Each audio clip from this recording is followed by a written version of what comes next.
Assalamu alaikum. How are you? I'm sure you are fine at home. Class 7. This is again your mathematics lecture. The chapter 17 is continuing here. Averages of statistics.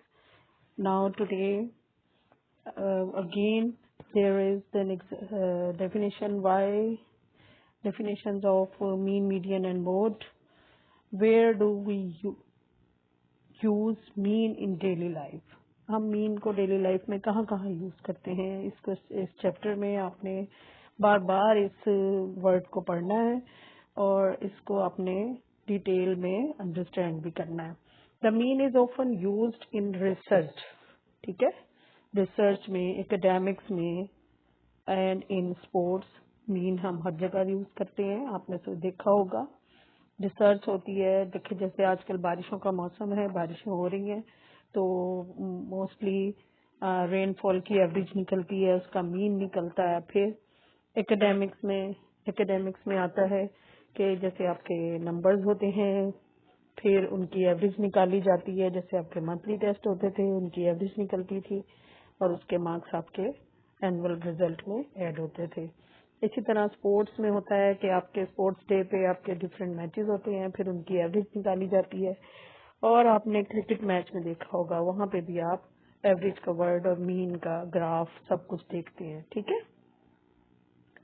When you watch a baseball game and you see the players batting averages, ठीक है, baseball है, cricket है, उसमें batting की average होती है, bowling की average होती है। That number represent the total number of hits dividing by the number of times eight bat, ठीक है। In other words that number is the mean, ठीक है, the number is the mean, वो mean होता है उसका। अच्छा जी, और अगर हम अलग से डेफिनेशन इसकी आपको बताना चाहें तो उसके लिए आपको स्पेसिफिकली हमने एक आपको डेफिनेशन दे दी है। The mean averages of the data set is found by adding all the numbers in the data set and then dividing by the number of the values in the set, ठीक है, ये हो गई mean की definition. Then the word is median. अब आप आगे median भी एक वर्ड को पढ़ेंगे और वो होता है the median is the middle value when a data set is ordered in from the least to greatest. हम जब जितना भी हमारे पास डेटा है उसको हम असेंडिंग ऑर्डर में प्लेस करते हैं, तो जो हमारे पास मिडल वैल्यू आती है उसको हम बोलते हैं द मीडियन। इसको भी हम आपको कैलकुलेट करना सिखाएंगे आगे। The mode is the number that occurs the most often in the data set. अब यहाँ पे अब आपका जो क्वेश्चन नंबर 6 हम करने जा रहे हैं, question number 6 and 7, only 2 question are today's class work. ये आपने अपने क्लास वर्क में करने हैं इसको सॉल्व। और इसकी जो डेफिनेशन अभी आपको मैंने पीछे यहाँ दी हैं, मीन, मीडियन एंड मोड, ये 3 डेफिनेशन हैं और इनको आपने पढ़ना है, ठीक है, अच्छी तरह से याद करना है, लर्न करना है, okay. There are the mean and the median and the mode, okay. चलिए जी, नेक्स्ट। अब आज आपका जो होमवर्क क्लास वर्क है वो है आपका, क्लास वर्क आपका है 17A, question number 6 and 7। Learn the definition, और होमवर्क है learn the definition of mean, median and mode. ये आपने अलग अलग डेफिनेशन लर्न करनी है और आपने इनको अब अच्छी तरह से याद करके इनको समझना है, ठीक है। Next, arithmetic mean. ये अरिथमेटिक मीन वर्ड हमने पहले भी यूज किया, ठीक है, और ये होता है मीन, एवरेजेस के लिए यूज होता है। अब इसका फॉर्मूला हम यहाँ पे आपको बताने जा रहे हैं नया। X bar is the mean value, ठीक है। और समीशन का साइन इज द टोटल और सम। एफ और एक्स वैल्यूज होंगी, उनको सम लेंगे हम और उसको डिवाइड करेंगे टोटल नंबर ऑफ ऑब्जर्वेशन से, ठीक है। अब ये क्वेश्चन नंबर 6 है। Open your books now. Question number 6, the number of goals scored per match by a team during a scorer during a soccer league. अच्छा जी, soccer league season was recorded. एक soccer league का season था, उसमें जो number of goal score हुए पर match वो उन्होंने यहाँ रिकॉर्ड किए हैं और उनको एक टेबल ड्रॉ करके आपको बताया है उन्होंने। Number of goal score per match के पहला जो मैच था उसमें उन्होंने नंबर ऑफ मैचेस 6 हुए और उसमें गोल 0 स्कोर हुआ।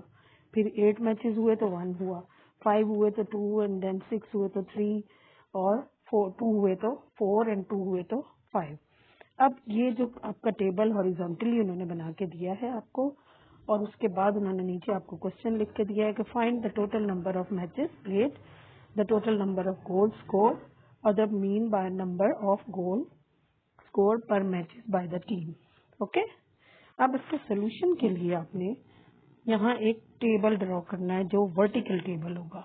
ठीक है, आप वर्टिकली टेबल ड्रॉ करेंगे जिसमें नंबर 1 पे आपने लिखना है number of goal score per match और इसको आप एक्स से डिनोट कर देंगे।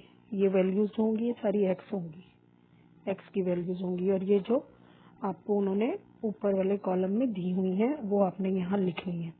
फिर नंबर ऑफ मैचेस, उनको अभी आपने इसी तरह वर्टिकली लिख देना है सारा। फिर उनका सम लेना है, समीशन ऑफ एक्स, ये साइन है समीशन का, समीशन एक्स का होगा 21 बनता है। इन सारी वैल्यूज को हम ऐड करेंगे तो 21 आता है। फिर इसी तरह से इनको हम एफ से डिनोट कर देंगे और फिर समीशन एफ फाइंड करेंगे, वो आएगा 30। ओके, इन सारी वैल्यूज को आप ऐड करें और ऐड करने के बाद इनको जो सम आता है, सम ऑफ एफ आता है 30 आता है हमारे पास। अब समीशन और सम ऑफ एफ, ये जो एफ वाला कॉलम है और ये एक्स का कॉलम है, इसमें हमने ईच वैल्यू को मल्टीप्लाई करना है एक दूसरे से। अब यहाँ पे आपके पास 6 है, इसको आपने 0 से मल्टीप्लाई करना है। 6 0 ज़ा 0, 8 1 ज़ा 8, 5 2 ज़ा 10, 6 3 ज़ा 18, 4 2 ज़ा 8, 5 2 ज़ा 10 एंड 6 1 ज़ा 6 again. Okay, this is the column F x. F x का मतलब है कि the value of F is multiplying with x. Okay, अब ये जो हमारे पास आ गई मल्टीप्लीकेशन के बाद, इसका हमने सम फाइंड करना है, इसको कहेंगे समीशन एफ एक्स। ये हमारे पास वैल्यू आ गई 60। अब जो हमने फाइंड करना है, जो 3 उन्होंने क्वेश्चन हमें दिए हैं, the total number of matches played. अब टोटल नंबर ऑफ मैचेस कितने प्ले हुए हैं, नंबर ऑफ मैचेस टोटल कितना हुआ 30, वो हम यहाँ पे लिख देंगे समीशन एफ। ओके, फिर दूसरा उन्होंने पूछा total number of goal scored, summation x. ये समीशन एक्स जो हमारे पास आया था, गोल स्कोर हुए थे टोटल नंबर, ये जो हमने सामने निकाला था इसका, ये 21 आंसर आ जाएगा। अब नंबर 3 पे उन्होंने पूछा था the mean number of goal score per match. अब उसके लिए हमारे पास हमने मीन निकालना है। मीन मैंने आपको जैसे पहले भी बताया, अभी पीछे हमने किया था इसी तरह का formula, summation F X over F, summation F. Summation F is the number of observation, number of matches total 30 matches हुए। 60 हमारे पास समीशन एफ एक्स आया था और 30 आया था नंबर ऑफ मैचेस, और ये आ गया हमारे पास mean goal score per match is equal to 2। हर मैच में जो गोल स्कोर हुआ उसका मीन हमारा जो निकला है पर मैच वो आया है 2। ठीक है, then again here question number 7 is again like this. यहाँ फिर आपको उन्होंने हॉरिजॉन्टल टेबल दिया है, देखें आप इसमें, इसके पास आपके पास जो वैल्यूज हैं, number of days absent 0 1 2 3 4 5 6 and 9। ठीक है, वो ये हमने वर्टिकल कॉलम में यहाँ पे बना दी और इसको एक्स से डिनोट किया। ठीक है, आपने इसी तरह वर्टिकल कॉलम ड्रॉ करना है, उन सारी वैल्यूज को कंसेक्टिवली लिख देना है। फिर इसी तरह से number of students, number of students उन्होंने आपको दिया हुआ है, जो नंबर ऑफ डेज एब्सेंट थे कि 23rd स्टूडेंट थे तो उसमें एब्सेंट बच्चे कोई नहीं थे। फिर 4 स्टूडेंट थे, उनमें 1 था। ठीक है, कितनी उनकी एब्सेंस थी। इसी तरह से यहाँ पे 3 स्टूडेंट्स थे, 2 स्टूडेंट थे तो उसमें 3 एब्सेंट, 2 स्टूडेंट्स की 3 एब्सेंस थी, 2 स्टूडेंट्स की 4 थी, 1 की 5 थी, 2 की 6 थी और 1 की 9 एब्सेंस थी। ठीक है, तो हमने इसका ये वर्टिकल कॉलम ड्रॉ कर लिया, इसको एफ से डिनोट कर दिया। इसको x से डिनोट कर दिया, इनका समीशन x आ गया 30, यहाँ समीशन है 40 आया। और आपको मैंने फाइंड करने का कहा था mean number of days absence. अब जो आपके पास कॉलम एफ एक्स आया है, एफ एक्स कॉलम, उसका आपने मीन समीशन निकाला।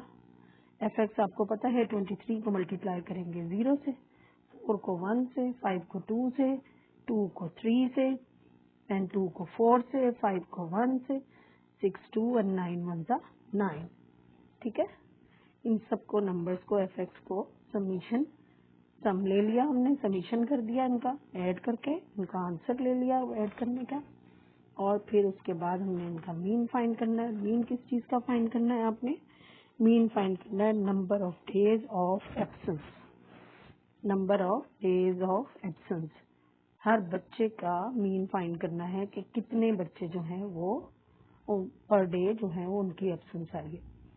Summation X bar is equal to summation F X over summation F. यहाँ से आप कॉलम से देखेंगे समीशन एफ एक्स और समीशन एफ, इनकी वैल्यूज को लिख के इनको डिवाइड करेंगे और 1.35 आपका आंसर आ जाएगा। ठीक है, I think you should be understand all the lecture and